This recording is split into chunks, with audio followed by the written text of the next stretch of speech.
देख रहा हूँ कि इमरान भाई तो सीधी बात कह रहे हैं कि भाई हम लोगों को क्या इतना कमजोर समझ लिया कि सीधा इन्हीं लोगों के और बाकी लोगों के नाम निकाल दिया। क्या आपस में विपक्ष को बांटने की बात है क्या? देखिए, मजलिस इत्तेहादुल मुस्लिमीन ने तमाम सदनों में, पार्लियामेंट से लेकर के विधानसभाओं में मजलिस इत्तेहादुल मुस्लिमीन की मौजूदगी जहां जहां पर भी है, मजलिस इत्तेहादुल मुस्लिमीन ने बीजेपी की गलत नीतियों के खिलाफ हमेशा से आवाज को बुलंद किया है। और आप देखिए कि जो मेरठ का नगर निगम प्रकरण है, इसमें भी जो बीजेपी के एक महिला कॉरपोरेटर की तरफ से कुछ एक जातिवादी शब्दों का इस्तेमाल किया गया था, उसमें मजलिस इत्तेहादुल मुस्लिमीन के हमारे कॉरपोरेटर ने अगर अपनी बात को एग्री या डिसएग्री उनकी बात को किया है तो क्या गलत है?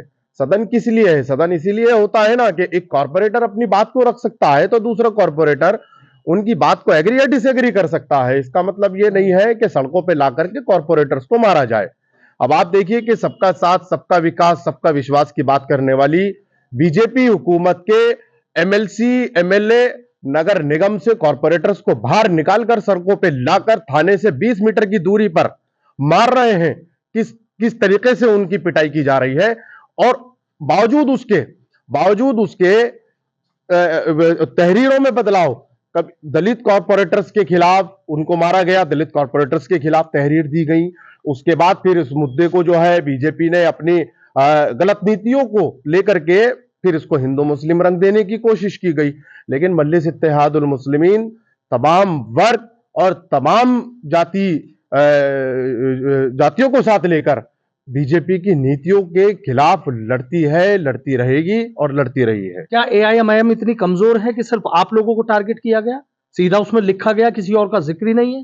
देखिए, बीजेपी जानती है कि बीजेपी की गलत नीतियों के खिलाफ अगर अपनी बुलंद आवाज में कोई उनका विरोध कर सकता है तो वो सिर्फ मजलिस इत्तेहादुल मुस्लिमीन है। और यही हुआ है, यही हुआ। आप देखिए, पार्लियामेंट के अंदर बीजेपी तमाम कानून को लाती है तो कौन बोलता है? हमारे लीडर बैरिस्टर असदुद्दीन और इसे सब बोलते हैं ना। ये हमारी जिम्मेदारी है, ये तमाम के तमाम नुमाइंदों की जिम्मेदारी है कि जो सत्ताधारी पार्टी है उसके खिलाफ अगर विपक्ष नहीं बोलेगा तो कौन बोलेगा? आप मुझे बताइए। डीएम के यहाँ जा रहे हैं कल ये लोग, क्या आप लोग सब जाएंगे? हाँ बिल्कुल, विपक्ष को एकजुट करने की पूरी कोशिश है और विपक्ष एकजुट है।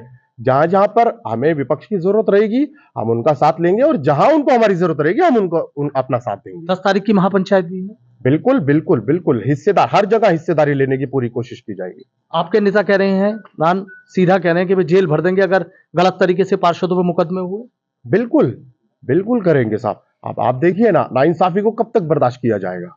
कब तक नाइंसाफी को बर्दाश्त किया जाएगा? वीडियोज हैं, आप देखिए कि वीडियोज हैं, फोटोज हैं, उनके आधार पे अभी तक मुकदमे कायम क्यों नहीं किए गए? मुकदमे किए भी गए तो अज्ञात में किए गए, क्यों नहीं नामजद किए गए उनको? क्या प्रशासन सत्ता के दबाव में काम कर रहा है? मैं प्रशासन से गुजारिश करूंगा, सत्ता के दबाव में काम मत करिए, सत्ता के दबाव में काम मत करिए। जो निष्पक्ष जांच करके और जो इसमें मुलव्विस हैं, जो उसमें एक्यूज्ड हैं, उन पर मुकदमा करिए। आप बीजेपी के लोग भी जा रहे हैं लगातार, हमारी तरफ से मुकदमा लिख लीजिए, जाति सूचक शब्द कहे, अभद्रता की है महिलाओं से, उनका भी मुकदमा नहीं कायम हो रहा है। तो उसकी वीडियोग्राफी सामने आनी चाहिए ना, किसने अभद्रता की, किसने जाति सूचक शब्द का इस्तेमाल किया और किसने सड़कों पे लाकर मारपीट की, वो तो सारा वीडियो में है ना।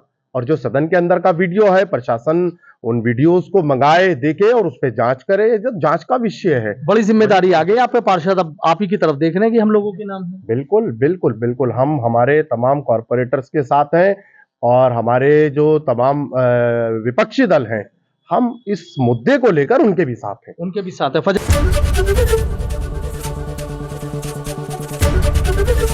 एबीपी गंगा, खबर आपकी, जुबान आपकी।